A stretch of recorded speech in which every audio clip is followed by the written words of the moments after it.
Hi, I'm Danielle Dietrich, and I'm back with another blog today to talk about more changes to the rules involving disadvantaged business enterprise certification. So, what I'm going to talk about in today's video is the rebutting of the presumption of economic disadvantage. Now, that sounds like a lot. So, to break it down, the D in DBE stands for disadvantaged. And there are certain individuals that are presumed to be socially and economically disadvantaged under the regulations. That includes women and people from certain ethnic backgrounds, including Black Americans, Asian Americans, Hispanic Americans, et cetera, et cetera. We can talk about those in another video and break those down. But so if you are a member of one of those groups and your personal net worth is below the threshold, you are presumed to be socially and economically disadvantaged. Now, under the prior regulations that are in effect until May 9th, individuals who are presumed economic disadvantage, that is a presumption. It is a rebuttable presumption. That means that the certifier, so the agency that certifies you, your local DOT or whatever that may be, can say, yeah, technically their personal net worth is under the threshold, which is 1.32 million right now until May 9th when it raises to 2.047 million. Um, but we think that they really aren't economically disadvantaged. So, under the regulations that are being replaced, there were 6 factors laid out as items for consideration and for folks to rebut the presumption of economic disadvantage. So, the certifiers would look at these 6 factors. They could look at other factors and say, under these things, this person really isn't economically disadvantaged. For example, one of those 6 factors was a $350,000 adjusted gross income average of the past 3 years.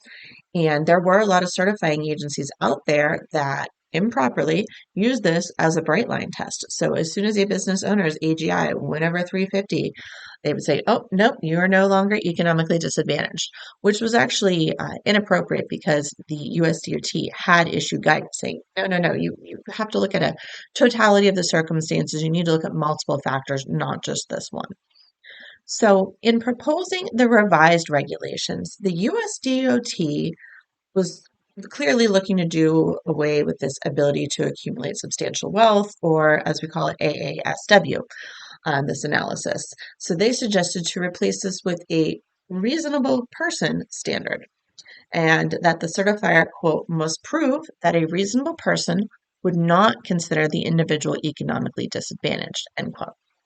Now, in the comments to the proposed rule, so for those of you who aren't familiar with rulemaking in the way the government works, there's a notice of proposed rulemaking issued, and then the public, anybody, is able to comment on it and offer suggestions, critique, etc. I myself offered some comments, particularly with regards to what was suggested, this reasonable person standard. So both myself and pretty much anyone else who commented on this, including certifying agencies, said, no, this is way too arbitrary and subjective. Like, we want to have information to guide us on how we should make this analysis. It was pointed out that this sort of just vague, reasonable person standard could lead to arbitrary results. That the certifier, the person on staff making the decisions about this could have an unconscious bias or a personal grudge or dislike of a particular firm. Now, we would all like to believe that those things don't happen, but they do. I've seen it with my clients. Perhaps some of my clients watching this would be like, yeah, happened to me. So almost universally, this suggested rule, this reasonable person standard, was panned, like major thumbs down. Unfortunately, those comments did not sway the USDOT. They kept the proposed rule. So whenever the final rule is issued, there's a lot of explanation where they kind of summarize the comments and then respond and say, here's our final rule. And when they summarized the comments, they acknowledged how much people did not like this. But they pretty much said, we're going to do it anyway, and we trust that, the process will work. And that, because the certifiers, if they're going to decertify or deny certification, they have to explain everything in writing and set forth the evidence. Well, that's enough to make sure that everything's hunky-dory. That's not enough. I mean, they've had to be putting that in writing for years. I've had clients that have really had a hard time with these AASW attacks on them.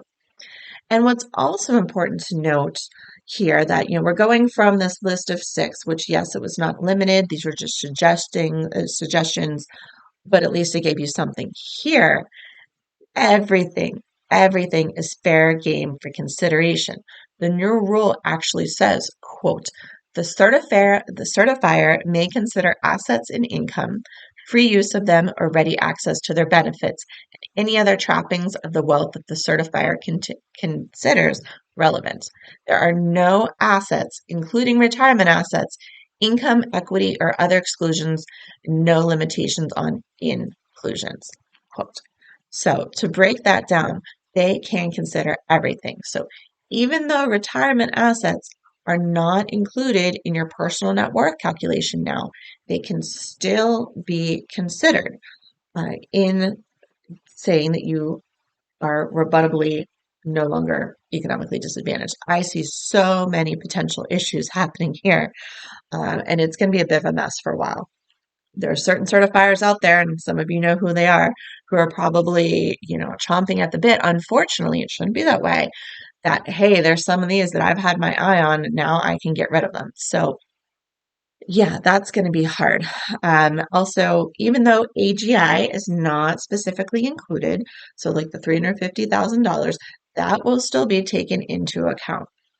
So I anticipate this is going to be a hot mess, and the USDOT is making a lot more work for themselves because there's going to be a lot of appeals. I anticipate that as these things play out, I'm going to get a lot of calls by companies facing a decertification because the certifier says that they, under a reasonable person standard, that they would no longer be considered economically disadvantaged. Now, the USDOT has been starting to hold some training sessions on the new rules. I attended one on the 29th, so 2 days prior to filming this video, and I submitted a question as to this reasonable person standard. My question was this reasonable person any average person on the street or a non-socially and economically disadvantaged business owner?